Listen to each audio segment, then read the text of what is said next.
going to the. All right. So, hello, everyone, and welcome to our VAC Roundtable. We're joined by a special guest today. He has been fundraising and doing things in the cannabis world for a while. And it was about one of those times that we got a chance to talk with him. And fortunately, our Nate Landau reached out to him and basically reeled him in. So we want to welcome Chris Boudreau, the Cannabis Chamber of Commerce. So first off, welcome. Thank you for joining us today. Thank you. I appreciate, I don't know how many of you are American veterans, but for those who have been, I appreciate and want to thank you for your service.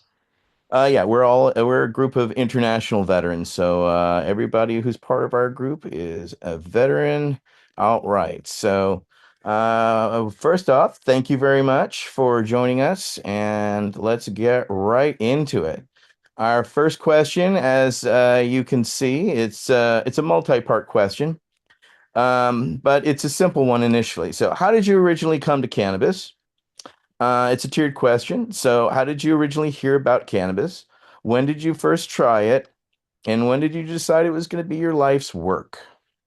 Yeah, so when did I first hear about cannabis? That one, I don't know. That probably goes back a ways for all of us, right? When I first tried it, maybe high school or college. As far as how did I decide to get into the cannabis industry, though, that's a little bit different story. I was actually an executive in banking, and my bank went through a restructuring or basically collapsed during the financial crisis.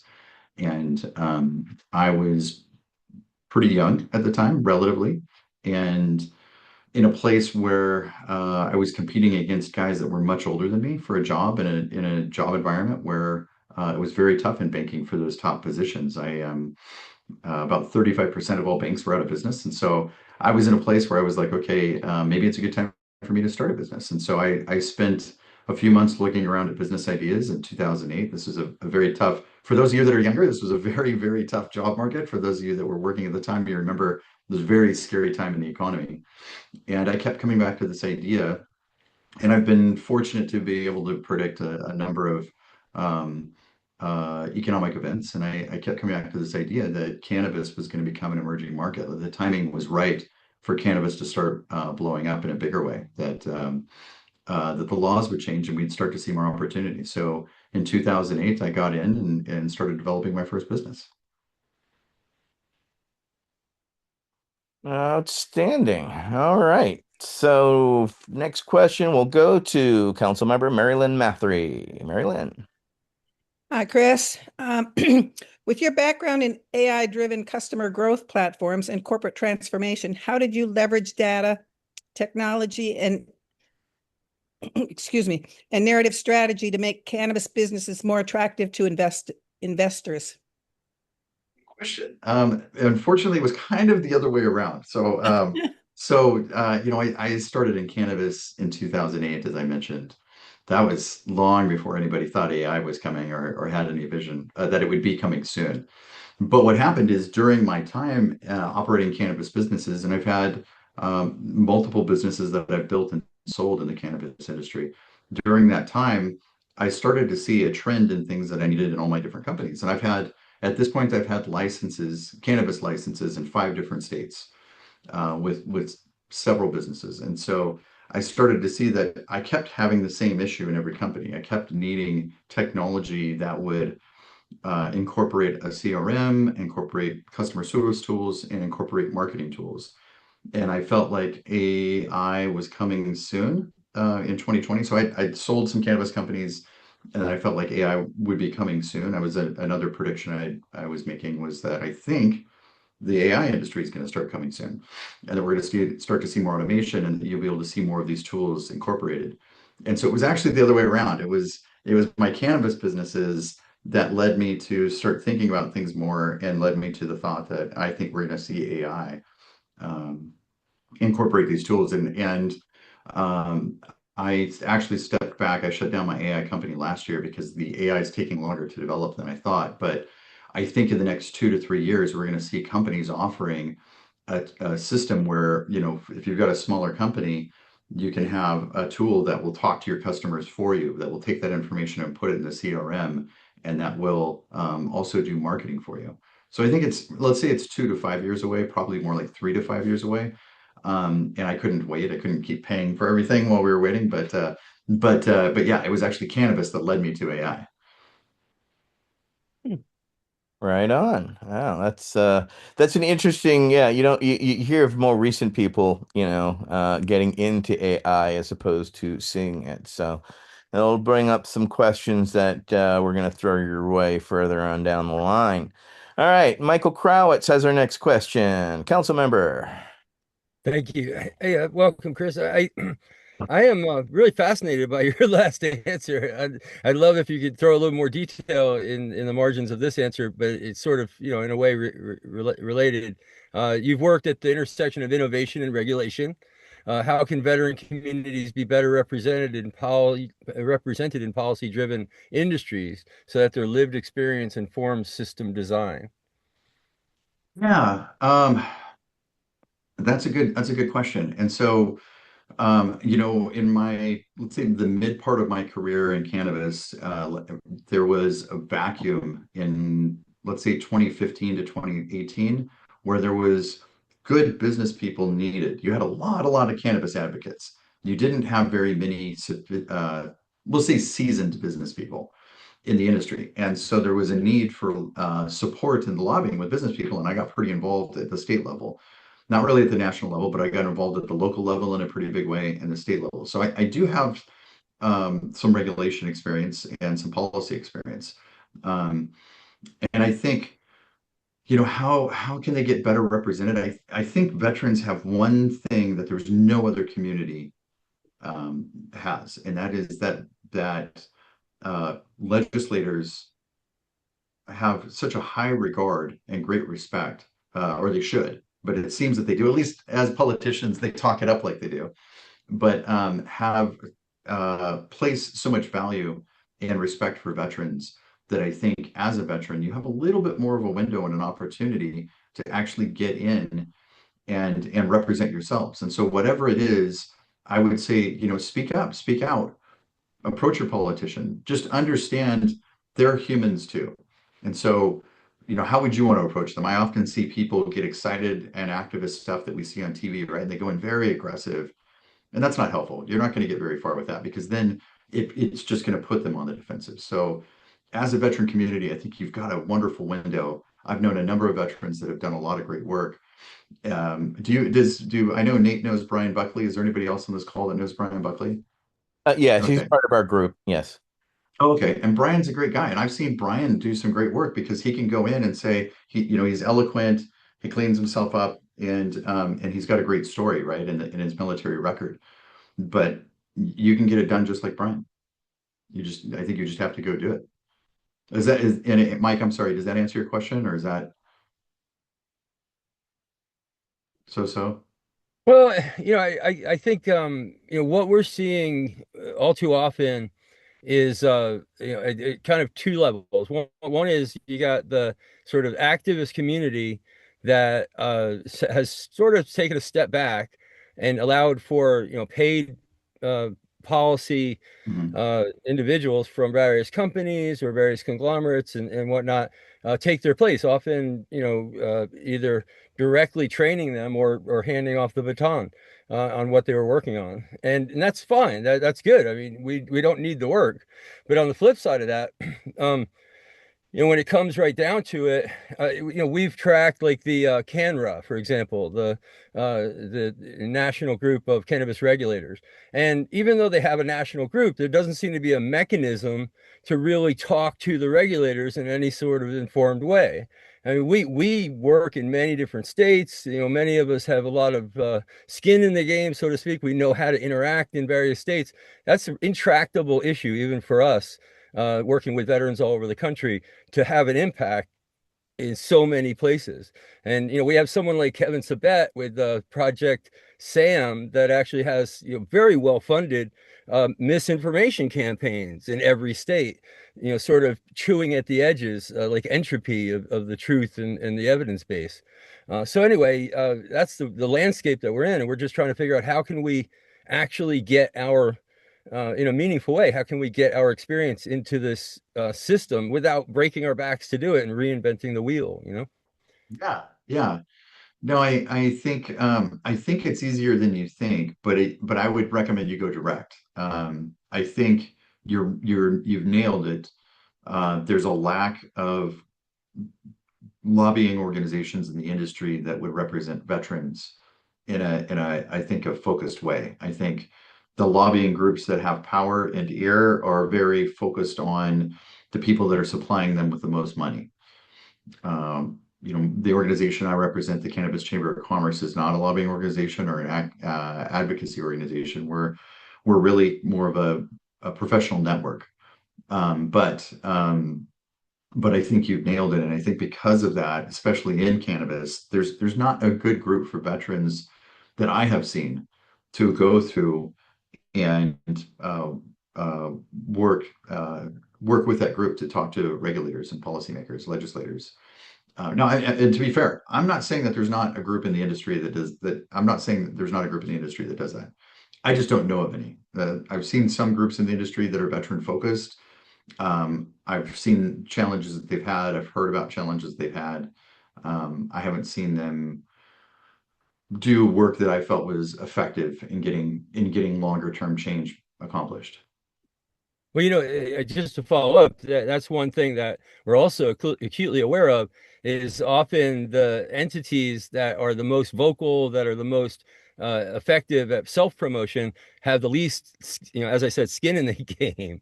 And that's not just a problem within drug policy and cannabis, but we see that even, in the broader Veterans Affairs world, where, a lot of energy goes into entities and organizations, some of them that aren't even real.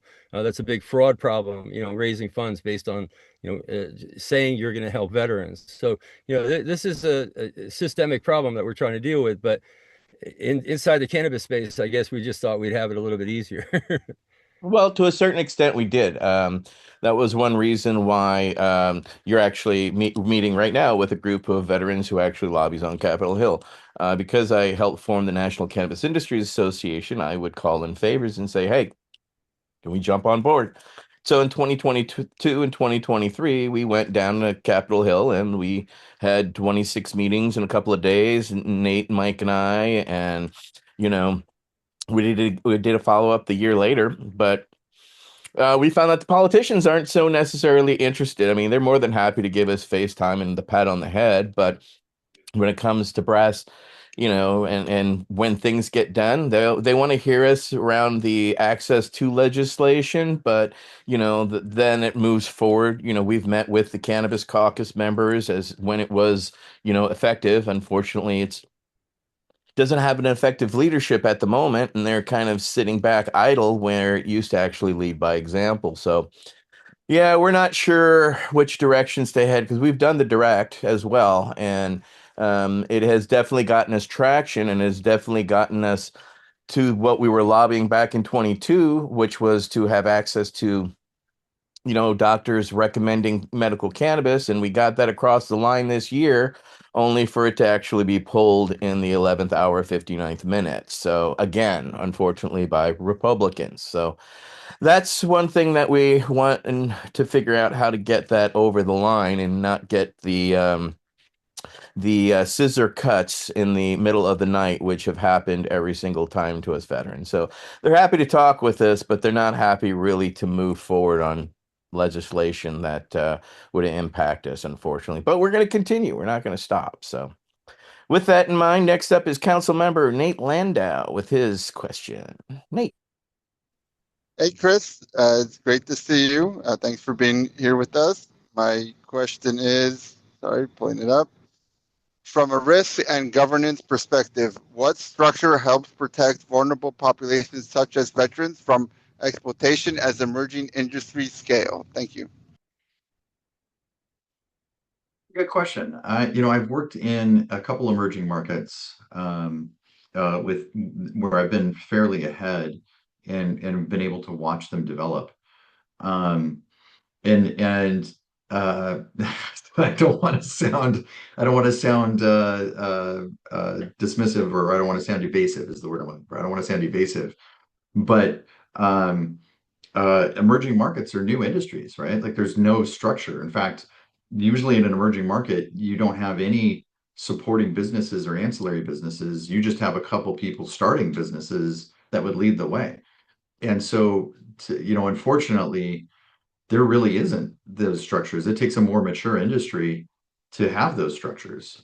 It's a good question, unfortunately, it's a tough one. I think if you're speaking about cannabis, though, cannabis in some respects as an industry um, is mid-developed.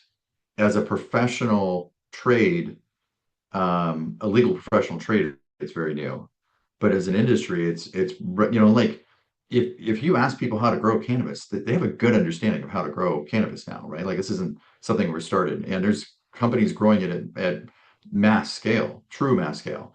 They know how to manufacture, they know how to make products.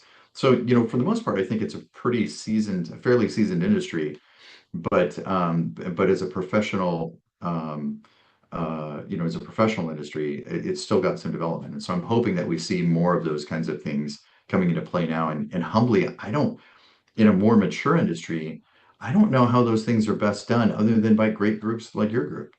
I think it takes people raising their hand and saying, hey, we're not being represented in the right way, and speaking up. Um, uh, and forgive me that I don't know a ton about that, but that's my impression. Thank you, Chris. Thank you for that. All right, next up will be Mike Davis, council member. Welcome. Yes. Yeah. Hey, so you've raised capital across multiple business cycles. What lessons from traditional capital markets should cannabis and emerging plant medicine sectors take seriously as they mature internationally? It's a great question. I think in the 2015 to 2019 or 20, let's say to 2020, there was one massive mistake that both businesses and, to be fair, investors were making. And that was people were assuming that just because some guy spoke with authority that he knew what he was talking about. I saw multiple decks from cultivation companies that were like, okay, by year three, we're going to be doing 100 million plus in revenue. And most of those companies are dead, right? And I see Etienne laughing, right? And very, very, very, very, very few of those companies actually ever achieved anything even slightly close to the projections they had. Um, and so I think in the earlier stages of the industry, there was assumptions made about like what does it mean to have like a large indoor cultivation site? Because people had done it, but it was all. I mean, I've had cultivation in the past, but it wasn't to the scale and wasn't run professionally with the kind of funding that we've seen in that 2018 to 2021 window. Um, so I think the lesson I would learn from more mature industries that are let me back up a little bit. If you take a really mature industry, it's perfectly stable. There's not a lot of innovation, there's not a lot of newness. And so it's tough to look at its learning lessons. I think you have to look at something in the middle, and say, well, what have you seen from other maturing industries? And I think that is, we have to look at things like being conservative in your expectations and your estimates, knowing that there's going to be things that you miss. Um, you've nailed it with this question, because if you think about it, cannabis in the US is decently mature and is relatively stable. You're not going to squeeze much more cannabis out of most of the Midwest states. I mean, sorry, West Coast states, some of the Midwest states. Like our organization's working with a group in Nebraska. Nebraska is not going to be Nebraska, if it comes online, they're not going to see this massive increase in the amount of cannabis being produced and sold because there's just not that many people there, right? And so for the most part across the US, there's not a huge amount of opportunity left. But internationally, we can expect a lot of evolution. What does it mean to package and sell and ship, you know, from some state in the US to some state in Europe? Do they even want it? I know groups right now that are doing stuff in like Morocco, or like Ghana in Africa, where they can grow it very cheap because labor and land and all of that is very cheap, and ship it straight up, and they don't have to ship it by boat or by plane. They can go from Ghana or from, Morocco or some of these African states up into Europe at a very low cost. And so, there's a number of things that I don't know, and we're going to see a lot of very interesting opportunity. But you've nailed it. I think what's going to happen on the international scale next. Do we find that they just decide not to grow much in Australia because it's too expensive for them to grow indoor? I don't know. Or, what kind of things do we see? I don't know, but I think we have to look at, um, uh, I guess, to answer your question best, and forgive me because this is a very interesting question, Mike, but a very complicated one. I think what we'd have to do to really look at that best is to say, what relative industries, in agriculture, do we see that are doing things, and in what countries do we find are doing them best? Which ones are importers? Which ones are exporters? How do some of those laws? And so it's a multi-dimensional question and answer, but it's a good one, and I think it's probably the one that's the most exciting in the next step for cannabis. Right. Thank you for that. Next up will be Council Member Marilyn Mathery. Alrighty. You've guided multiple companies in 7 to 8 figure outcomes. Can you walk us through how you helped cannabis operators position their businesses for investment, especially in an industry facing unique financial and legal challenges? Yeah, yes. And I do consulting both in cannabis and outside of cannabis. This question is a lot easier. The first thing you do, if let's say somebody somebody following this says, I need to raise money. You've got to look at what your vertical is, and you've got to say, okay, what's a reasonable amount of money for what we're trying to do? So, for example, if you're a retailer and you're saying, I want to raise $7 million, that's not a reasonable amount of money to raise if you're trying to get your first location running. If you're an indoor cultivation site, 7 million might be reasonable. So you got to look at, what are you trying to do first, and then figure out what's a reasonable amount. Next, you've got to start getting together a really good business plan. You got to have a good business plan. You got to have idea of what it is that you're doing. So if you're a brand new business, you need to put together some reason that an investor would say, I love your idea, and your idea is different than all the other businesses out there. Because if you come in and say, I just want to open up another store or another cultivation site, they're going to say, there's so many businesses already struggling. The markets are oversaturated in almost every state. How are you even going to compete? Much less, why would I want to invest in that? I don't see that as a good opportunity. You'd have to show something that makes yours different. We're better because we're going to do this. You got to, in pitching to an investor is very much so telling a story.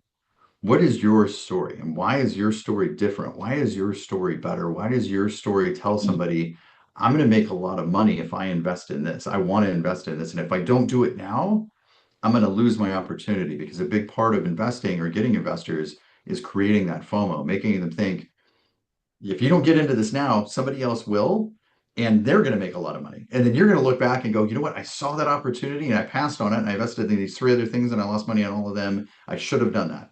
And so FOMO is a huge thing for investors, and they don't like to hear that. It's not something any one of them will be like, oh yes, but it's true. And so you've got to have that compelling story. And then the last piece of that is you need to put together a presentation for investors that sells that story. It doesn't have to be super complicated. It shouldn't be super long. 7 years ago, it was very hard to get good information on this. Now you can have AI write half of the deck for you. Yeah, it's very easy now. There's so many videos now. You can look at so many resources online quickly and easily to get an idea of how do you put that presentation together. But you need to follow what is a fairly standardized format for investment decks. And then you need to tell a story of what makes you compelling, what makes your opportunity compelling and better, and how are you going to make that investor money.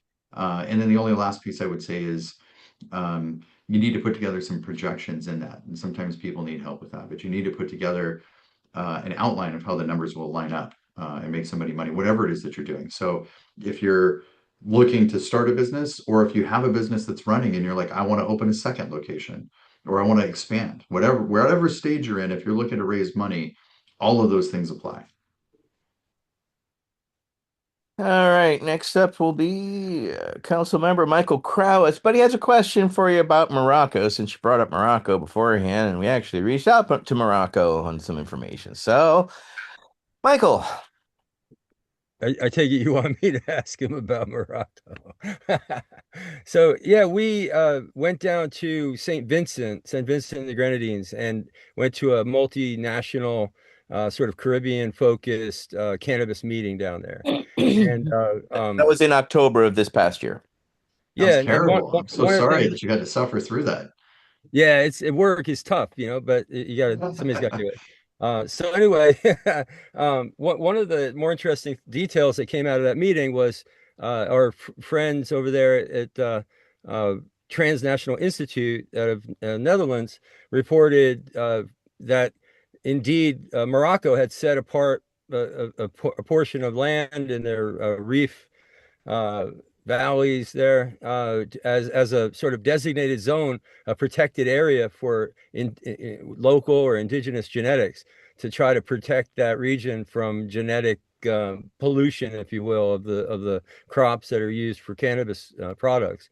And we're extremely interested in that process, especially because we think that part of sustainability and part of creating a added value and something that patients will really value increasingly in the future are these small plantations of cannabis, craft cannabis, so-called cannabis appellations, terroir cannabis, land-raised cannabis, a lot of different terms for the same kind of idea.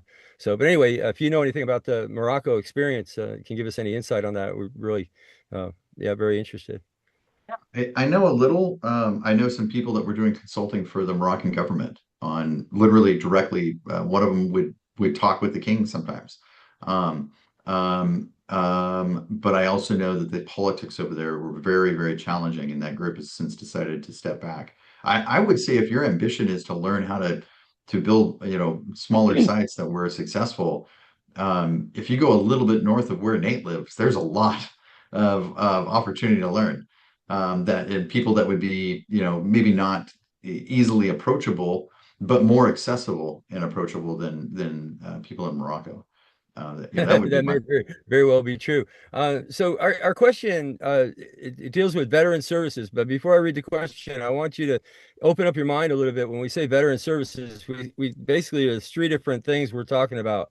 One is direct veteran services that veterans provide, like a nonprofit that pays for veterans cards and introductory visits at the doctor to get recommendations for medical cannabis, for example, or some that even act as a intermediary, making cannabis itself accessible through benefit charitable donations, etc. And then there's the activist community, without which we talked about that before, and then finally veteran services themselves, which are more and more difficult to get funded under the VA. So I want you to even include that in your mind.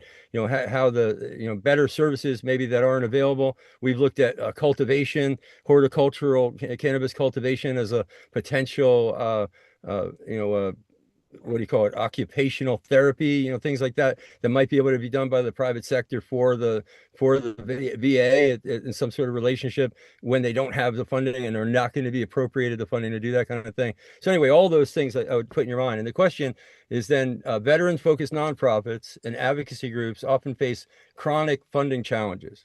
Based on your capital raising experience, what sustainable models do you see for financing veteran services without compromising independence?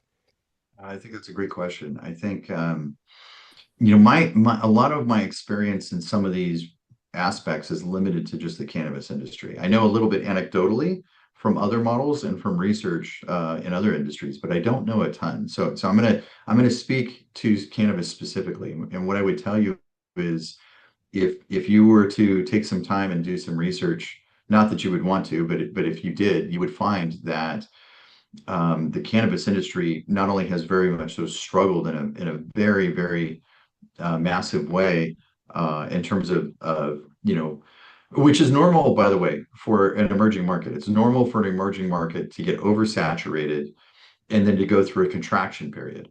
And cannabis is in its contraction period, which is exacerbated by two things. One, it grew too big, it ate too much sugar, it grew too big, too fast, because it came from something that people didn't understand and because it had been illegal. And then all of a sudden it could be. So it had kind of like this explosive growth.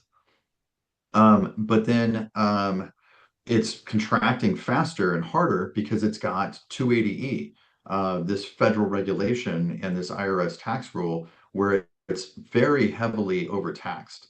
And and where that takes the biggest effect is that most people thought cannabis would be legalized by now and that would be gone. And that has stretched out. And so what's happened is and there's not good data around this, but I think that between let's say 2021 and the end of this year, let's say in the absence of the Schedule 3 activity that Donald Trump's talking about, if that hadn't happened, I think by the end of this year, we would have seen probably half of cannabis businesses close, somewhere between half and two-thirds.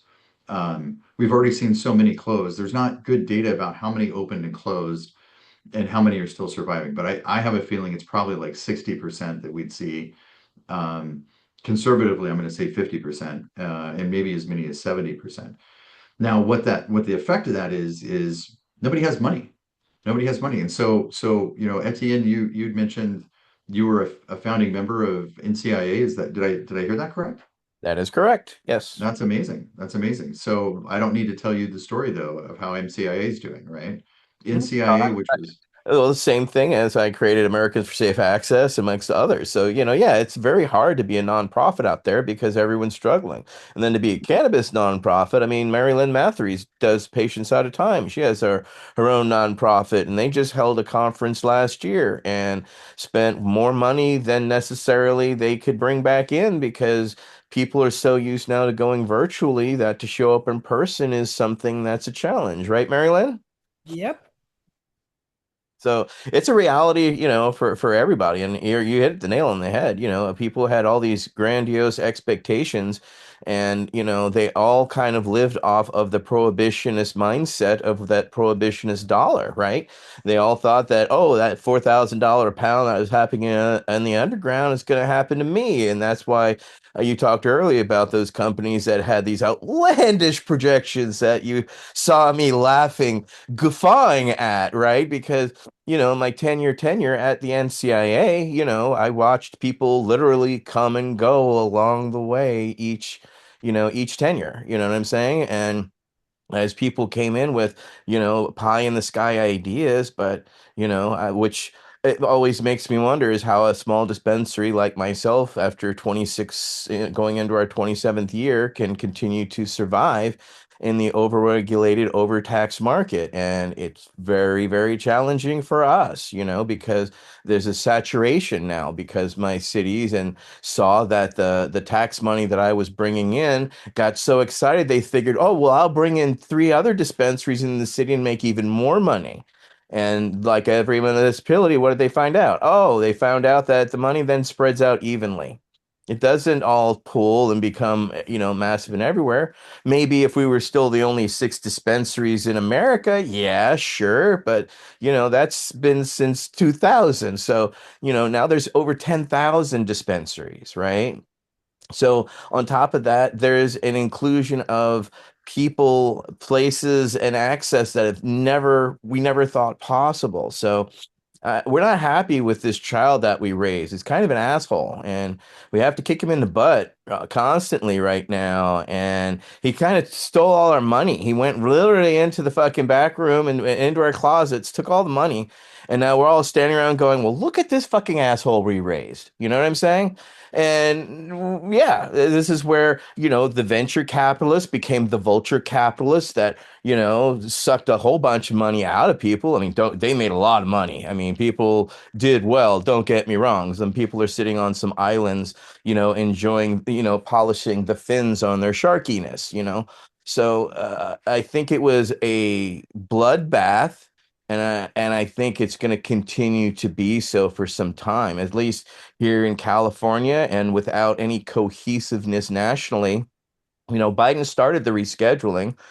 Trump's taking, the credit, but he may be able to move things along faster than, the hearing and all of that's taking place. Because we definitely know Kevin Sabet and his shenanigans are going to come out and whip out their lawsuits against. We already saw today. There's two Republicans trying to already kibosh, rescheduling again, because who knows? But it's just a reality that we're facing. So we just have to keep our head down, keep our focus on, and keep driving forward. I trudged through 26 years, got to where I am. I can continue trudging, but at some point, where does the trudge lead, right? Yeah. All right. Well, next up will be Mike Davis. Well, and just really quick, I was going to Go have one ahead. last thing Great. to kind of round out the answer, and that is that I think because of the nature of where the cannabis industry is at, it's a very, very tough time for any nonprofit. But what I can tell you is the only way to grow as a nonprofit, the only way to gain members and gain access to membership or build revenue is to create value for people. What are you doing? And I think that's one of the bigger challenges of the trade associations in cannabis is they didn't evolve in a way. In the beginning, there was nothing, right? Very, very biblical sounding, but in the beginning there was nothing there, and we had to create it. And there was a lot of value in having these trade associations that were working with the government to open up opportunities and create access to legislators in a way that had never happened before.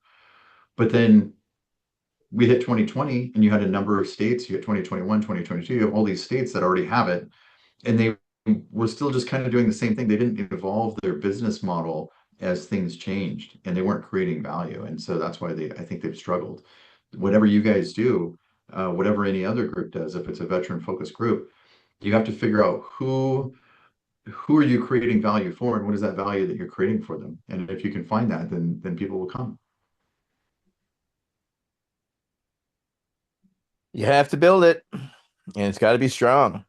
I've built strong organizations, but what happens, right?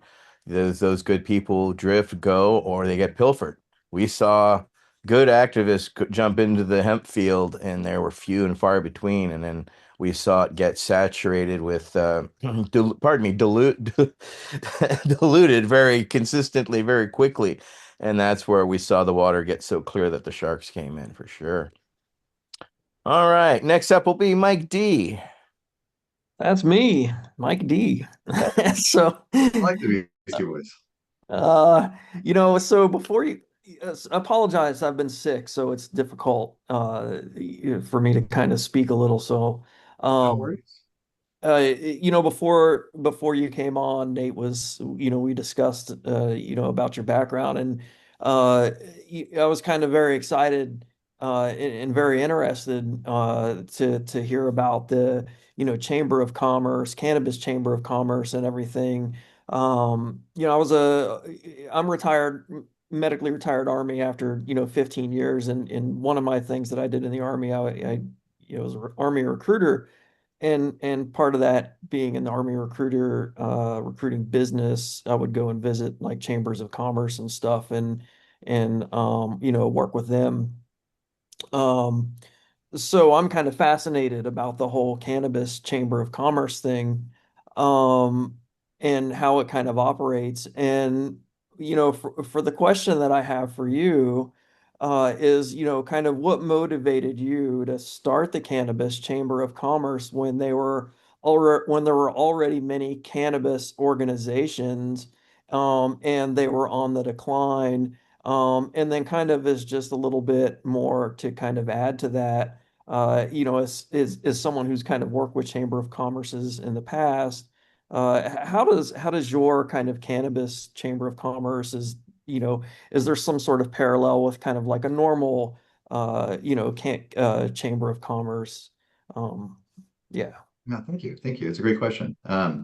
or great couple of questions. And just to make sure I understand, when you said how does it compare to a normal Chamber of Commerce, did you mean normal and the Chamber of Commerce? Because we're very Not different than normal, the normal. organization, but just Oh, like a okay. regular, yeah, just like a So regular yeah, chamber of commerce. and Yeah. for anybody in your audience that isn't familiar, normal in the National Organization of Marijuana Legislative Reform, I think. Something like that. Normal is more of an activist educational organization that has been around a long time and has created great value. But we're a business professional network, business oriented professional network organization. So I had been sitting on committees and chairing committees with the California Cannabis Industry Association and with the National Cannabis Industry Association. And at the time, those were the two biggest trade associations in the industry. I was very active in CCIA and somewhat active in NCIA, and it hit a point in 2019 where I had licenses and I was running businesses, different businesses in 3 states, and by some measures, I was doing pretty well. And then I was volunteering my time in this, and I had one of my partners in one of my businesses say to me, like, "Why are you putting all this time into this?" And I was like, that's a good point. We spend money on membership. I spend a chunk of time doing this stuff. I'm doing lobbying efforts, and I get nothing from it because they weren't as focused on their members. They were focused on the agenda of the executive directors, and that was mostly to work on kind of more advanced lobbying efforts with CCIA and the national efforts with NCIA. And not that they weren't worthy, but they just didn't really provide value for me and for other businesses. And I looked at that and I thought there needs to be like a chamber of commerce, very similar. So, to answer your question directly about that, the whole idea came from looking at chambers of commerce, knowing and having participated in chambers of commerce and saying, this is a business model, first of all, it's very successful. And I don't, our organization's a nonprofit, so it's not like I'm making money and I looked at it like, oh, I can make this successful. But what I looked at was, this is obviously something that people want and need. This is in demand. It's been very successful because it's a good thing. And we don't have anything like that in cannabis. At the time, every single trade organization, there was hundreds, was just focused on lobbying or advocacy. And I was like, this is crazy. There needs to be a business focused that doesn't, because the other thing is, and Etienne, it sounds like you've had some experience in some of the bigger groups. So and forgive me, Mike, I don't know if you do or anybody else does, but there was so much arguing and infighting in the trade associations. There was so much, and it would take up way too much attention and bandwidth and negative feedback from people observing. And I was like, I don't want anything to do with any of that. I don't want to do anything with. So I said, we're going to do something different. We're going to create an organization that's focused on creating business opportunities so that people can connect and find ways to do more with their business. We're not going to focus on complicated and antagonistic efforts in lobbying. We're going to focus on ways to find common ground and help people come together. And I'm going to be very careful about who I let into leadership was the other piece, because I'd seen so many contentious cowboys out there that come in guns blazing, and they were like, "We're going to do it this way, and you guys don't know what you're talking about. Let me tell you, because I know." But yeah, no, please go ahead. I see your hand raised. I didn't mean to interrupt or anything. I was just going to wait until you were finished. And I don't know if this has already been mentioned since I came in late. Is this just in California for your thing? Can other states, do this? Is there a site, just for later and afterwards? So once we, post the link and post the Yeah, video and thank stuff. you. Well, the site is thecannabischamber.com. I started it with kind of a humble vision here in San Diego. And then we expanded into LA, or I'm sorry, then we expanded in Orange County. And then we expanded it into LA and then the Bay Area. And then this was at the base of COVID, so we weren't doing much other than some virtual events. And then I had a guy that I know, for anybody that might know, Bob Hoban, who's probably literally the world's foremost expert on lobbying and working with governments in cannabis. So this is a gentleman that was hired by the government of Morocco to help them figure out how to create and implement a program. But it's Morocco and Germany and Uruguay, and I think there's probably like close to 10 countries and states in the United States that have hired him to say, tell us how to do this. He's had calls and meetings with some of the biggest people of the biggest companies in the world. I was talking to him a couple of years ago, and I spoke with him right after he got a call from the CEO of Procter and Gamble that owns pretty much every toothpaste, body, anything you can imagine. Like P&G is crazy, crazy big, massive, massive multi national, international company, and so it's a big conglomerate. And so um, he reached out to me and said, I'm here in Colorado. I'd like to start a chapter of this. Can we let me do that? And then we started expanding in other states. And now we've had teams on the ground in 15 states in the US, actively also in Canada, in Europe, in Africa, and now we're expanding into Latin America. So we are a true global organization. We're expanding. We've launched our team in Africa as of the beginning of this year. We're getting ready to launch Latin America. But last year we hosted events all over the US. We hosted events in Canada. We hosted multiple events in Europe. And this year we expect to do events in Africa as well and Latin America. We hosted more events than any other organization in the cannabis industry the last 2 years in a row. I think we hosted 50 events last year, 50 to 60 events, and closer to 50 the year before that. We're going to have to put you in touch with our friends at Fields of Green for All in South Africa. I actually judged a hash competition in October. That's why Mike was alone in the Caribbean. I was in South Africa, checking on things. And yeah, they've helped change the laws there and actually helped get it enshrined in their constitution. So, it's an amazing thing that's going on there with Chiba University and stuff that's happening there in South Africa. I'm really proud to see that the African culture is really rising to the challenges. So that's awesome. All right, next up will be Nate Landau. My question is, how has the outlook changed regarding the government's response to Schedule 3? Yeah. Well, and forgive me, I'm not sure. I want to make sure I understand the question. And I think what it's asking is, in terms of Trump's position that, hey, we're going to do this with Schedule 3, how has, is it my personal outlook or the Yeah, how industry's has your outlook outlook or? changed, regarding, seeing that this is happening now? We understand it's going to take a few years for this to take effect. So anybody who still has 280E concerns, still do your 280E deductions, ladies and gentlemen. As one who's been through that rigmarole already, don't fuck around. You will find out. So, but, the people are, of course, looking to, the pharmaceutical companies have had access to cannabis and the products that they came out with, of course, the public doesn't want. They don't want to subvert. They haven't caught people, dealing Marinol in the streets because it's not something people want. So, with given all your history and the Chamber of Commerce and things not just only nationally but globally, because we know what happens in the United States ripples outward, right? And so, going to Schedule 3 is a major change because Michael Crowitz helped and our team internationally helped remove cannabis from the most dangerous drug category medicinally in 2020. And so that's why rescheduling is even possible, because it wouldn't be possible if it were still in Schedule 4, which is Schedule 1 in the US. It's reversed in the United States and the international. It's a little confusing, people, but just so you're aware, it is internationally out of the most dangerous drug category. So that's why we in the United States can even start talking about medicinal cannabis in Schedule 3. So, with that in mind and given your history, yeah, what does that outlook? Has it changed now, seeing that, rescheduling is potentially on the horizon? It's a good question. And no, actually, it hasn't changed. Because I think, for those of us that have been active, we've known this is coming.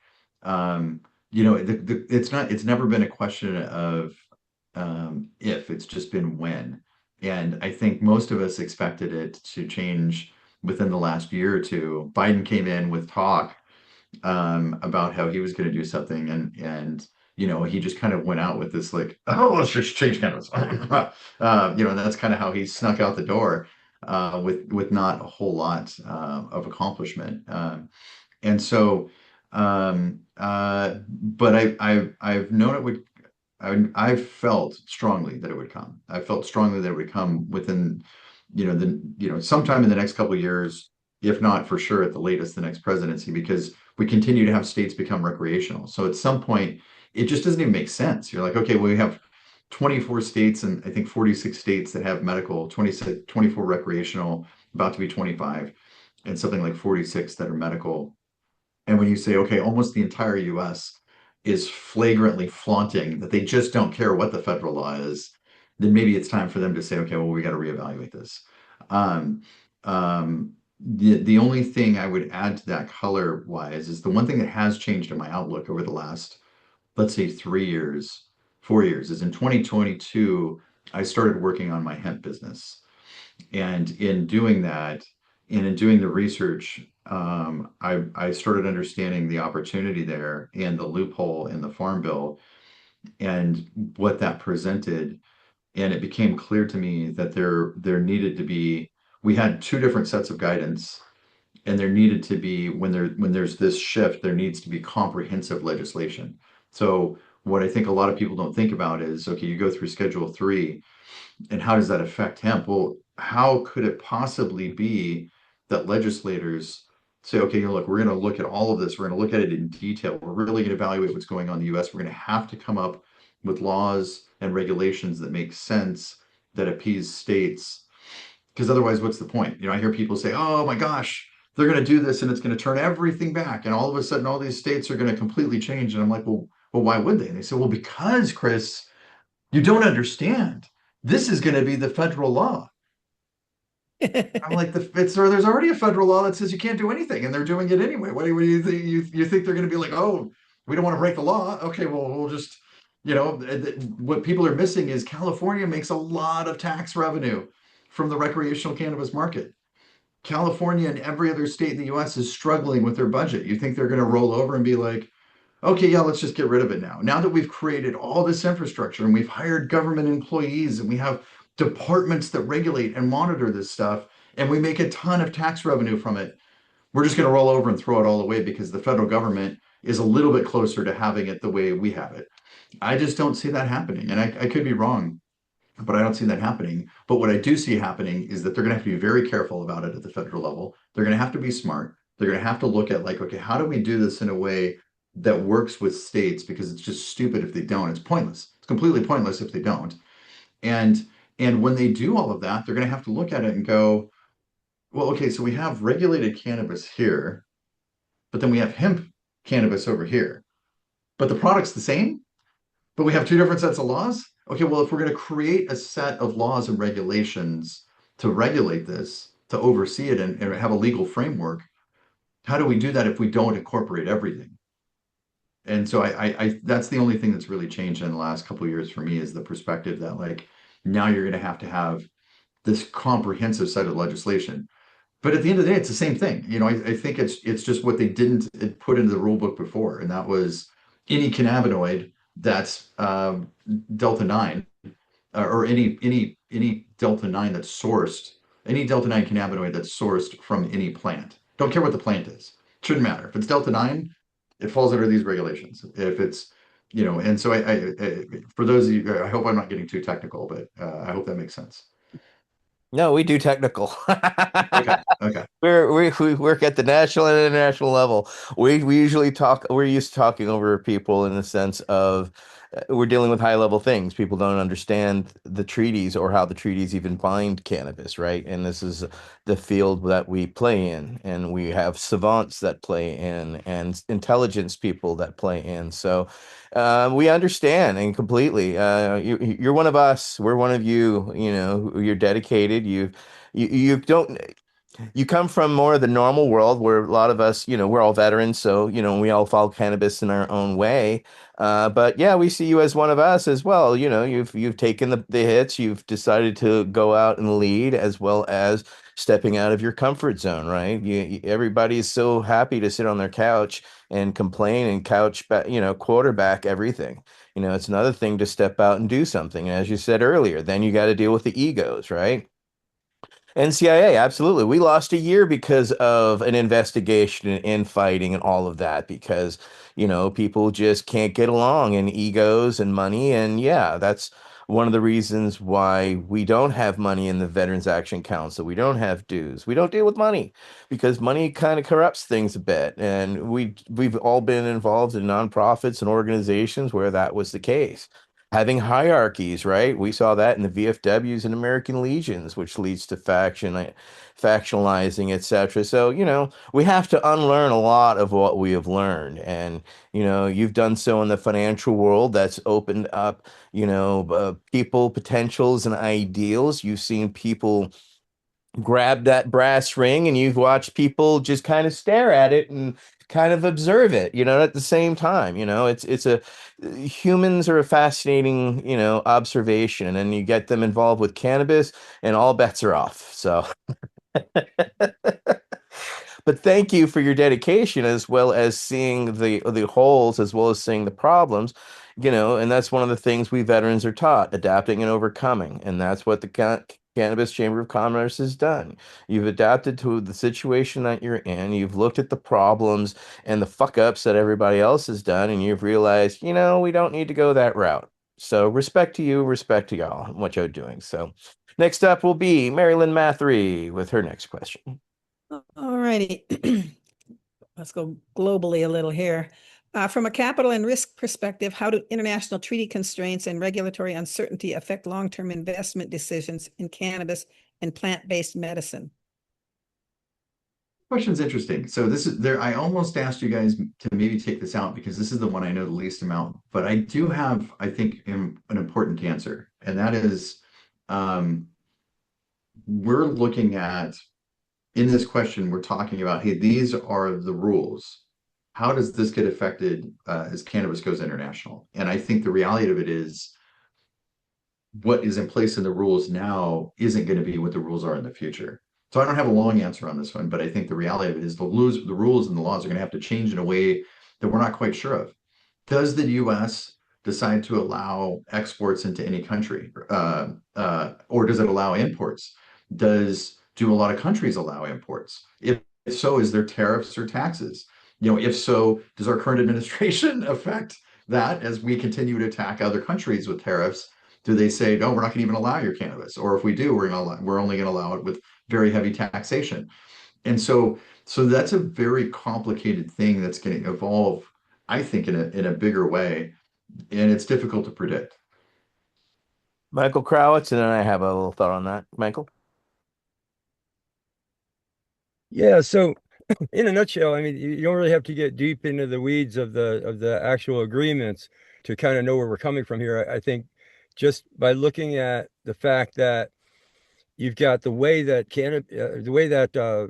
traditional medicine is handled throughout the world. I went to a meeting with Kenzie Rubile, a friend of ours at the international level that India put forth in Geneva, and they threw out a statistic that kind of blew me away. But there was something like 85% of all the medicinal use of medicines were traditional medicines across the board worldwide. Wow. That's a huge amount of non-pharmaceutical. I think we, especially in the US, we have this picture of it has to be a FDA approved thing, it has to be in the pharmacy to be a medicine. And even we use a lot of stuff for medicinal purposes that is not FDA approved as well, but evidently much more so around the world. But anyway, the point is that all these substances are regulated in international agreements that we've come to learn a lot of them more recently, ones that were set up to sort of make trade more fair and to protect intellectual property, to protect indigenous rights and all kinds of things that are happening in that area for everything, for all the different plants, for all the different medicines, anything that you would produce, except for four things that are in this drug control treaty.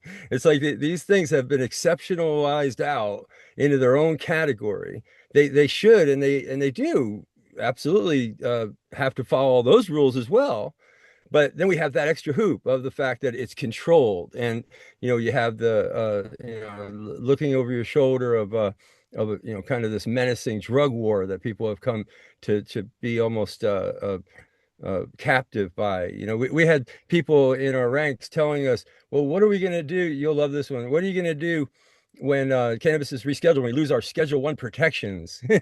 That's like a direct quote we got, right, Mike? From somebody. This is Stockholm syndrome we're facing here of this prohibition. But yet it's not going away. Even if we deschedule ourselves out of it here in the US, that doesn't change the treaty itself. We can tell you, working on the inside, there's not much impetus for actually getting rid of the treaty anytime soon. We hope discussions will start around 2030 to actually address the treaty in some fundamental way to make it not be what it is, apparently a kind of a prohibition influence treaty. But anyway, that's the question: is how do we navigate this? How does cannabis navigate this world where we want it to flourish in that regular world of all those rules and stuff in Geneva, but yet have one foot almost tethered in Vienna? That's a great question. That's a I think this is a military term, but it's above my pay grade. Right. And well, it's above ours too, but we have to think about this because Michael was just down. Just to give you an example here. Okay, let's talk international model currently. Okay, so GMP, there's an expectation of a medicinal product as it goes from country to country. There's international expectations for most products that have been set, usually by oversight agencies, problems, etc., science all involved. So here we have the Dutch who have been producing a Bedrocan who has been producing a cannabis, which is a Jack Herer varietal because they created Jack Herer for Sensi Seed Bank originally. And but the way that they grow it indoors causes molds and mildews. So therefore, they have to irradiate the cannabis. Well, the problem when you irradiate the cannabis is you lose 80 to 90% of the terpenes in the terpene profiles. They shatter, destroy, go bye-bye. Okay, and that's what we're going for. At least seems to be that we're finding these amazing, capsulated stocks have amazing oils and stuff all throughout them that have a benefit to the human. Okay, but now you're destroying that so that it's currently medically available in a jar to an individual right now in Germany from the Netherlands, right? Now we've got growers, Rastafarians throughout the Caribbean who are growing amazing cannabis, and even producing medical grade products. But they don't have the testing standards, to compete to then encapsulate a product because their market is currently so small that they can't necessarily get to export. So here we've got emerging markets, established markets, both surfing different sides of the regulatory world trying to make its way across the world. So I think it's a very fascinating thing. And the Rastafarians don't want to irradiate, right? They want to keep the natural cannabis intact. So do we, and so would the experts that we talk to. So these are the problems that we're talking about internationally where, who gets to compete? You either get a product that's done so overdone that it has barely a medicinal access, and then here is a terpene rich, accessible product that can't make its way around the world. So that's just pointing out to the audience just some these are the realities today. These are realities in 2026 that countries and companies are thinking about when they're looking at things and the international treaties and their constraints because we can then see other those that are occupying an industry then lobby for their standards to be the one and therefore shut out everybody else because they just meet a very sliver of a standard by what they've lobbied that standard to be. So these are cautionary tales as we see what's going on, as well as we keep an eye on these emerging markets, right? Because they're continuing, Portugal is the largest exporter, but they had a huge problem of diversion. And when I was there last year, there were a whole bunch of arrests taking place because, you know, they weren't able to, track and trace everything, right? Which is a reality that is what we're struggling with when you've got a market that's completely entrenched in traditional worlds and is never going to end as it comes out of that and tries to make its way into the light. We're still seeing here in California, we're seeing right now our track and trace metric is in court trying to explain how cannabis has been allowed to be backdoored by somebody like Glass House that, has made that cannabis all the way out to the East Coast, right? And it's supposed to stay in the state. So we've got regulation problems on top of access, which is on top of a legal market trying to separate itself from that traditional market and literally pulling and screaming itself away by its literally teeth. So it's a challenge, and to navigate those financially has to be a challenge because nobody wants to throw their money away, right? They want to go, everybody wants certainty with their money, and if anything, right, everybody wants a return, right, Chris? Yeah, absolutely. Yeah. All right. Well, I think we bored you enough with the audience with that one, or at least beat glue into that one. Next up will be Council Member Michael Crowitz with our final question. Well, I'll tell you what, I want to beat the ground just a little bit harder because one thing ATN didn't mention, that was actually one of the articulated concerns of the government of St. Vincent was exactly that there would be regulations and standards that would be set by Dutch or Canadian entities that would literally just block out, fence out the products from the Caribbean. They wouldn't pass muster. And what ATN just said really colors, how that could actually happen with the irradiation. I hadn't thought about that. We have very little. We've never done a. We should do a deep dive. I motion that we do a deep dive on irradiation because we have very little to go by other than we don't like it. And Dr. Ethan Russo said it's bad. And I'll tell you what, if Oh, Dr. no, no, Ethan no. Russo said it's I have bad, the studies from Dr. Arno Hazekamp regarding them that we're doing at the University of Leiden. So we have some science all back. right. Well, we got somewhere to start on that because I want to do a deep dive on that. But anyway, I do appreciate your following us into these rabbit holes and this heady stuff is really interesting to us. So we geek out. But yeah, anyway, Absolutely. this is sort of the last question here. With chapters of the Cannabis Chamber of Commerce worldwide, you have a unique perspective and this it really goes to the last question we were just talking about and all this discussion, but how do you see the cannabis industry developing in the next 10 years? I think a great last question. That's a great ending question. Thank you. And to be fair, I think we've actually touched on it. I think we're not going to see. If you look at Canada is like the easiest one to start with. Canada is a pretty mature marketplace. It's going through a very slow contraction. It's going to continue to. Their laws have to open up a little bit more, but there's not a lot of change in cannabis. We're not going to see a lot of people come out and start buying cannabis that weren't buying it before. We're not going to see a lot of new shops or businesses. We're not going to see a lot of new types of businesses. It's a fairly mature, stable industry that needs to get further deregulated to match alcohol. But for the most part, it's running. So we don't see change there. The US is a little bit behind that, but we're gonna, so we'll still see some states come online, but it's gonna be more of the same. We're not gonna see much change here. Next in the evolutionary chain is Europe. Europe's starting to come online in certain countries. We're going to see more countries come online. What we can see there is that it looks a bit like, or a fair amount like the US in terms of different countries having different regulatory infrastructure. But my expectation is that we're going to see most states in the US evolve to a place where they have fairly similar laws. They implement them a little bit differently, but fairly similar laws. And I think we'll see the same thing in Europe. A little further behind that are, Africa and Latin America and Australia and Asia. Those are barely coming online. They've got a lot of room for opportunity or a lot of opportunity for advancement, but they're probably going to look like Europe, which looks like the US, which is going to look like Canada. And so I think we're not going to see much change other than this path that we've already seen in the US.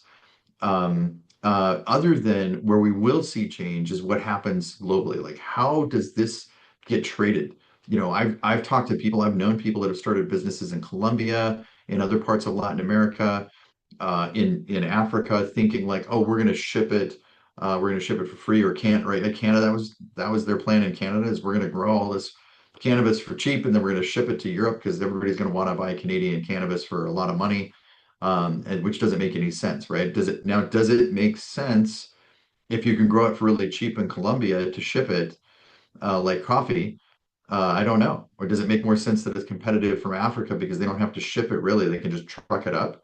I don't know. There's that, there's a, do they allow, as I mentioned earlier, do some of the countries allow it to be imported, or do they say, no, we want to protect it, in the very same way that the US has been trying to protect the automakers here and say, no, look, we don't want to bring in, cars from certain countries because we don't want to blow out the companies in our country. And so there's a lot of room for growth there. What that looks like, I don't think anybody has any idea. There's guesses, but nobody really knows. But that just creates opportunities. The last thing I'd say, I think all of that creates opportunity and excitement, chances for people to build exciting new businesses and create money. Well, thank you for your time. Thank you for your Thank you all. insights. It's very, we don't get to talk to many people who come from, the financial world who then come into the world of cannabis. You're a unicorn in that sense. So keep being rare and awesome that you are, Chris. I would like to thank, of course, our council members, Michael Crowitz, Nate Landau, Mary Lynn Mathery, and Michael Davis for joining us. I'm Etienne Fontan. I'm running this roundtable today, and thank you, everybody, and most importantly, to Chris Boudreau for taking the time tonight to share with us. So, how do people find you, Chris? Do you have any social media links or for the Cannabis Chamber of Commerce? This is your chance to plug.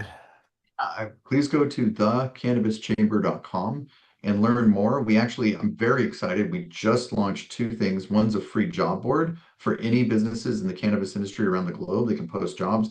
Bigger picture, and I'd ask every one of you and your followers, we just created an exclusive social media area. So it's very much so like a private LinkedIn for cannabis professionals where they can go in, you can go into our website, you can set up a profile for free, and you can start talking with other cannabis professionals around the globe. So imagine like a safe place for people to talk about the cannabis business in a protected area. But that's very much so like a LinkedIn for just our industry. And so again, that's thecannabischamber.com. Please go and set up a free profile and check it out. There's different groups in there that you can network in. And if you're a professional in the cannabis industry, we hope you'll set up a free profile and join us. All right. Well, thank you, Chris, once again. All right, everybody. This has been our VAC Roundtable number 96. Wow, hard to believe we're getting that far ahead of ourselves, right? All right, everybody. Thank you very much. You have a great weekend, and we'll see you in 2 weeks. Thank you, everyone.